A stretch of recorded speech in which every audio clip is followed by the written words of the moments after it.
भारत माता की, भारत माता की, भारत माता की, वंदे वंदे वंदे।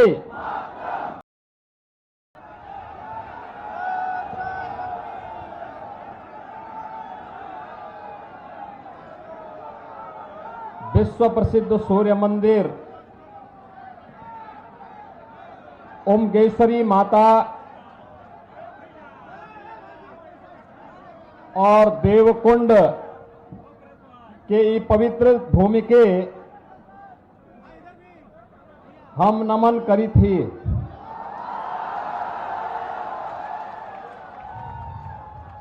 आप सबके सादर अभिवादन करी थी।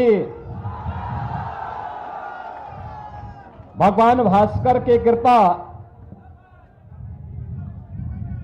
हम सबन पर बनल रहे। मंच पर उपस्थित औरंगाबाद के लोकप्रिय सांसद माननीय श्री सुशील कुमार सिंह जी,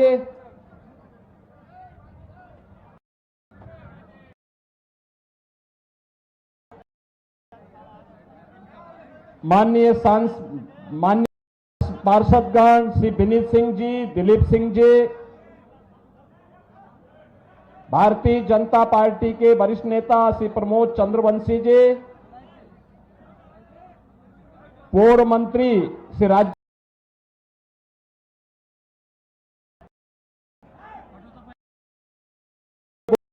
गुप्ता जी, जिलाध्यक्ष भारतीय जनता पार्टी श्री मुकेश शर्मा जी, जिलाध्यक्ष लोजपा चंद्रभूषण सिंह जी, जिलाध्यक्ष आम श्री रणधीर कुमार सिंह जी, नेता श्री पंकज पासवान जी और उत्तर प्रदेश की बस्ती की राजमाता श्रीमती आसिमा जी, कार्यक्रम राष्ट्रीय मोर्चा के अध्यक्ष अशोक सिंह जी, रामेश्वर बैठा जी, अमृत भूषण जी, भारतीय जनता पार्टी और एनडीए से जुड़े हुए हमारे सभी वरिष्ठ नेतागण, औरंगाबाद के मेरे सभी उपस्थित बहनों और भाइयों,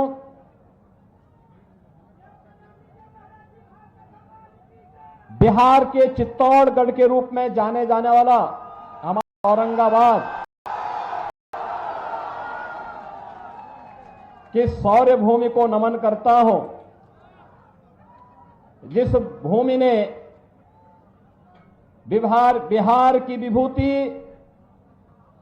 से अनुग्रह नारायण जैसे महापुरुषों को जन्म दिया हो।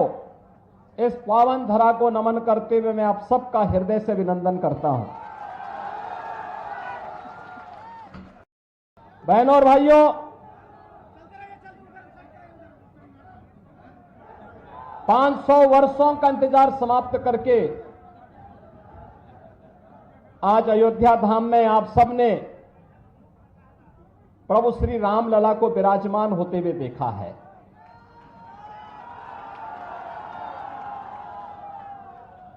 और स्वाभाविक रूप से प्रभु राम को विराजमान तो अयोध्या धाम में किया गया, लेकिन उत्साह और उमंग बिहार के अंदर था।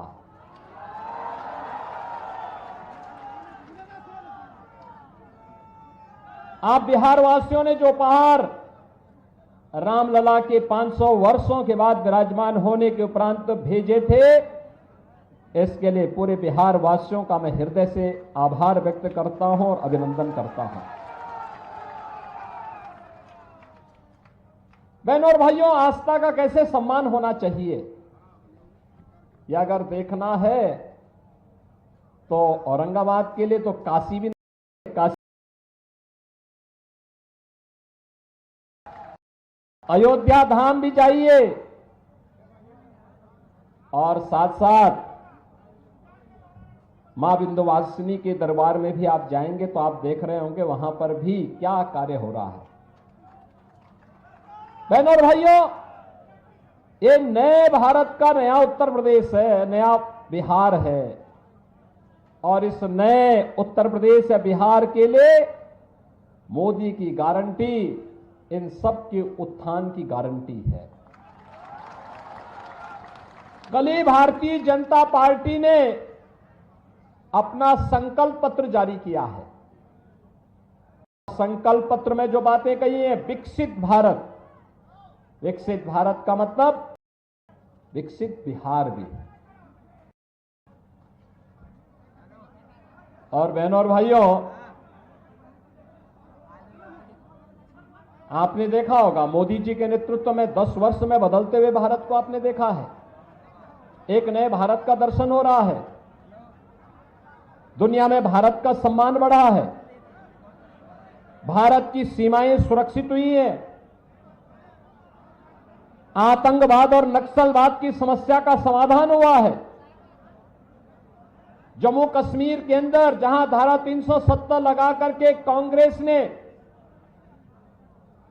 भारत के शेष भारत के नागरिकों का कश्मीर जाने को प्रतिबंधित कर दिया था, जिसके लिए डॉक्टर श्यामा प्रसाद मुखर्जी को अपना बलिदान देना पड़ा था।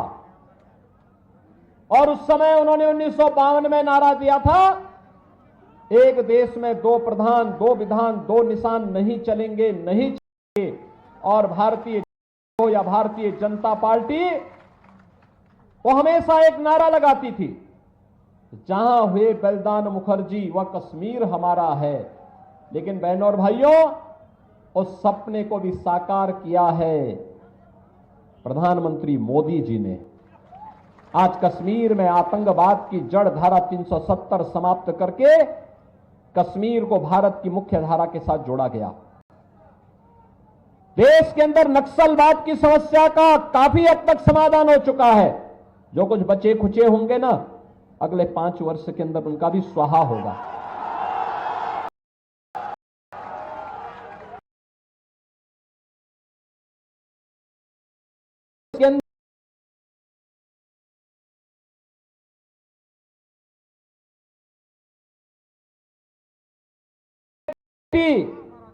IIM, AIIMS, 1 district 1 medical college,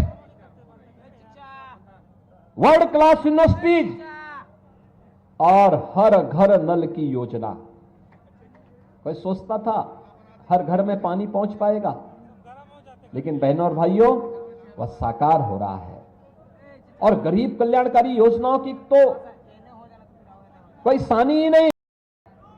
बहनों और भाइयों, किस हद तक 80 करोड़ लोग 2020 से यानी गत 4 वर्ष से फ्री में राशन की सुविधा का लाभ प्राप्त कर रहे हैं।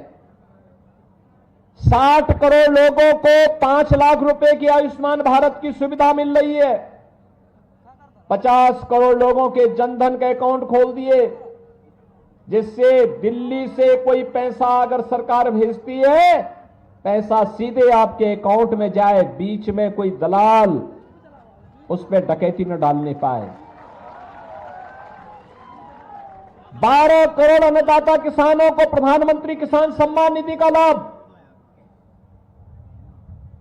12 करोड़ घरों में शौचालय। 10 करोड़ गरीबों को उज्ज्वला योजना का फ्री में सिलेंडर और 4 करोड़ लोगों को सिर ढकने के लिए एक पक्का मकान प्रधानमंत्री आवास योजना में।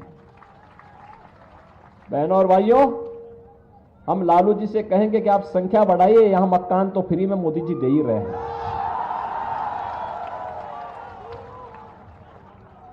4 करोड़ लोगों को फ्री में आवास दे दिया। बहनों और भाइयों, और मोदी जी ने कल के संकल्प पत्र में एक बात और कही कि 3 करोड़ और आवास अगले 5 वर्ष के अंदर गरीबों को देंगे। इसका सर्वाधिक लाभ तो यूपी और बिहार को ही लेना है। बहनों और भाइयों, 2.5 करोड़ घरों में बिजली का उजाला कर दिया, घर घर बिजली पहुंचा दी, फ्री में कनेक्शन गरीबों को मिल रहे हैं। मुझे याद है कोरोना कालखंड के दौरान जब बिहार के लोग अन्य राज्यों में कार्य करते हुए निकल रहे थे, तो हम लोगों ने कहा कि भाई देखो, भेदभाव मत करना बिहार के लोगों से, क्योंकि माता सीता के मायके से जुड़े हुए लोग हैं और इसलिए उनके साथ भेदभाव मत करना। जो सुविधा उत्तर प्रदेश वासियों को मिले वही सुविधा हमारे बिहार के बहनों और भाइयों को उपलब्ध करवाना। उनके रहने की व्यवस्था, उनके राशन की व्यवस्था, उनके क्वारंटीन की व्यवस्था, उनके उपचार की व्यवस्था। और आपने देखा होगा उत्तर प्रदेश में भी जो सुविधा मिली थी, उस समय लोगों ने सराहा था कि वाह, हमें अब लगता है कि ये यूपी और बिहार का मेल किस रूप में है। बहनों और भाइयों, भारतीय जनता पार्टी जो कहती है वो करके दिखाती है, और यही मोदी की गारंटी है। देश को सुरक्षा देना हो या सुशासन का मॉडल देना हो, नौजवानों की आजीविका का मुद्दा हो या गरीब के उत्थान का, किसान की खुशहाली का मामला हो या फिर नौजवान की आजीविका का, होना चाहिए कि भारतीय जनता पार्टी से बढ़कर के और कोई नहीं कर सकता। आप मुझे बताइए, क्या कांग्रेस के लोग अयोध्या में राम मंदिर का निर्माण करते? क्या ये लोग कर पाते? क्या गरीबों को ये लोग राशन दे पाते? क्या सारा तो यही खा जाते थे। आरजेडी के समय में बिहार के सामने पहचान का संकट खड़ा हो गया था ना, और वही गुंडा राज फिर से इन्होंने लागू करने का प्रयास किया। देखो, गुंडों का सबसे अच्छा इलाज यूपी में हो रहा है, देख रहे हैं ना। वहां अगर बेटी और व्यापारी के साथ कोई छेड़छाड़ करता है, कोई परेशान करता है, उल्टा किया जाता है उसको, और नीचे से मृत्यु होता, और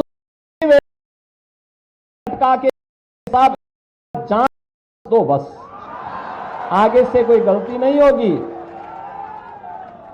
और माफियाओं की स्थिति क्या है? एक तरफ श्रद्धालुओं के संख्या में, बहनों और भाइयों, दूसरी तरफ बड़े बड़े माफिया और अपराधियों को राम नाम सत्य की यात्रा में भेजने का काम किया। यह कार्य केवल भाजपा कर सकती है बहनों और भाइयों, इसीलिए आज हम सब आए हैं आपके पास। बहनों और भाइयों, बोलचाल की भाषा में हम राम राम कहते हैं, मिलते हैं जय श्री राम बोलते हैं, लेकिन जो कानून नहीं मानता है, देश के खिलाफ साजिश रचता है, उसके लिए भी हम कहते हैं चलो तुम्हारा राम नाम सत्य भी होगा। और आज आप देख रहे होंगे, इसलिए उत्तर प्रदेश 25 करोड़ की आबादी का राज्य, 7 वर्ष में कोई नहीं हुआ, कोई कर्फ्यू नहीं लगा, कोई कर्फ्यू नहीं, कोई दंगा नहीं, कहीं कोई समस्या नहीं। और बहनों और भाइयों, वही आश्वासन देने के लिए आए हैं, यह काम केवल बीजेपी और एनडीए ही कर, कार्यकाल मांगने के लिए आपके पास इस लोकसभा की जी दूसरे कार्यकाल का मतलब संकल्पना को आगे बढ़ाना। अब तक कांग्रेस और के जो देश करके बड़े बड़े बनाए, काटने को साफ करने में समय लगा। भारत को स्थापना का समय आ चुका है। के रूप में भारत बनने एक आत्मनिर्भर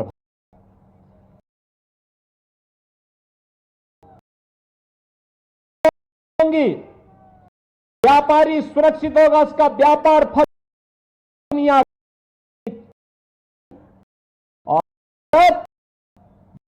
का दुनिया की सबसे अग्रणी अर्थव्यवस्था के रूप में दुनिया को नेतृत्व होगा, ऐसे मोदी जी को तीसरा कार्यकाल आवश्यक है।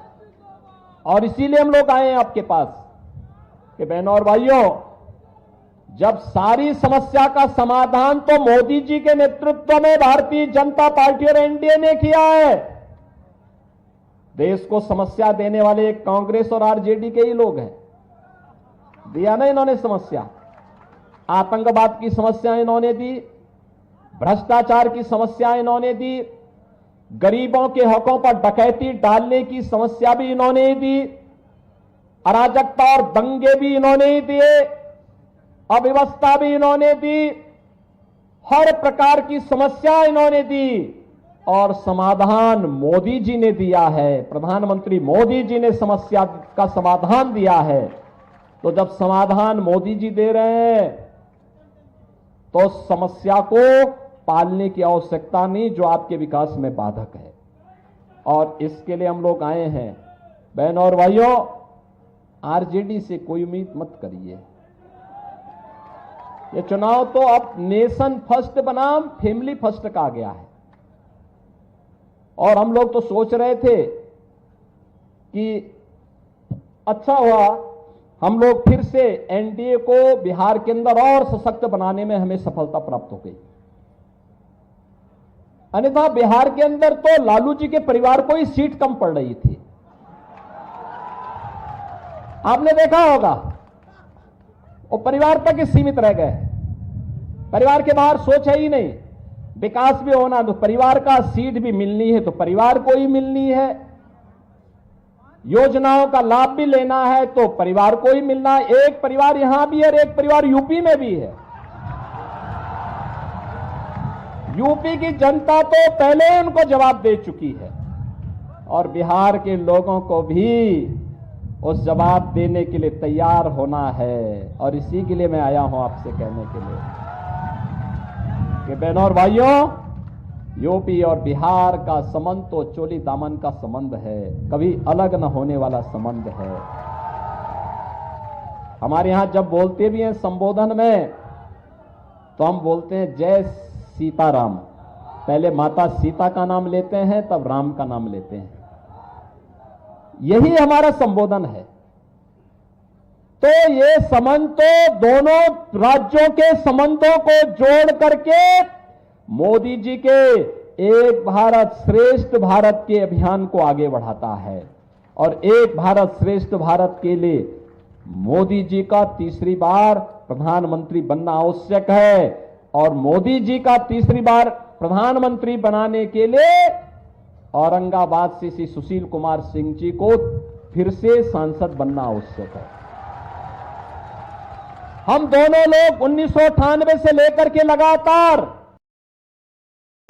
साथ सांसद रहे और उन्होंने बताया ना, वाराणसी का बाईपास हो या फिर विंध्यवासिनी धाम की कनेक्टिविटी को ठीक करना हो। उन्होंने ये भी कहा था कि विंध्यवासिनी धाम में हमारे यहां के लोग आते हैं, वहां पे काफी संकरी गलियां हैं। हमने कहा चिंता मत करिए, अगली बार जब आएंगे तो मां विंध्यवासिनी का धाम एक नए रूप में होगा। और बहनों और भाइयों, आज तो बासंती नवरात्रि की सप्तमी तिथि है,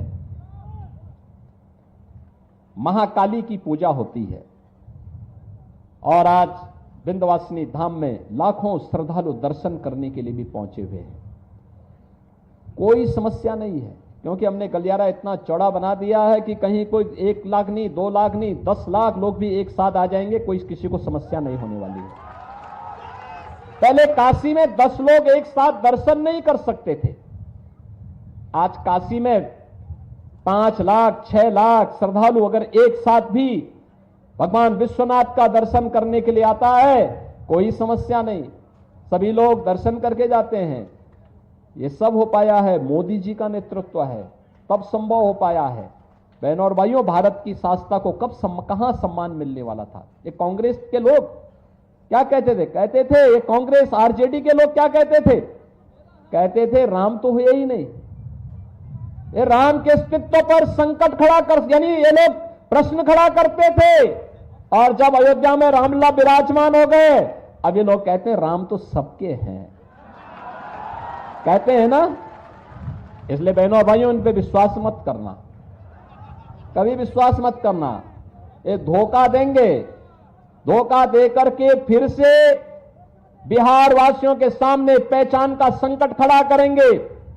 पहचान का संकट खड़ा करने वालों को लोग एक एक वोट के लिए तरसवा दीजिए।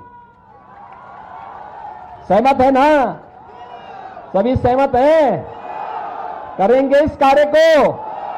पहले ही चरण में वोटिंग है, पहले ही चरण में वोट पोल करना है आप लोगों को। और याद रखना, सुशील सिंह जी को जब आप यहां वोट देंगे, उसकी गूंज यूपी के अंदर सुनाई देगी। और यूपी में तो हम तय कर चुके हैं, 80 लोकसभा सीट हैं यूपी में, और हमने तय कर दिया है, यूपी के लोगों ने तय कर दिया कि 80 की 80 सीट एक मनकों की माला बनाकर के मोदी जी के गले का हार बनाएंगे। बिहार में भी आप लोग सब सहमत हैं? एनडीए के सभी प्रत्याशियों को विजयी बनाने के लिए सहमत हैं? यहां से सुशील सिंह जी भारी बहुमत से कमल चुनाव चिन्ह पर विजयी बनकर के जाएंगे, जातिवादी ताकतों को नकारेंगे। सभी लोग सहमत हैं? तो बहनों और भाइयों, फिर मेरे साथ बोलेंगे, भारत माता की, भारत माता की, भारत माता की।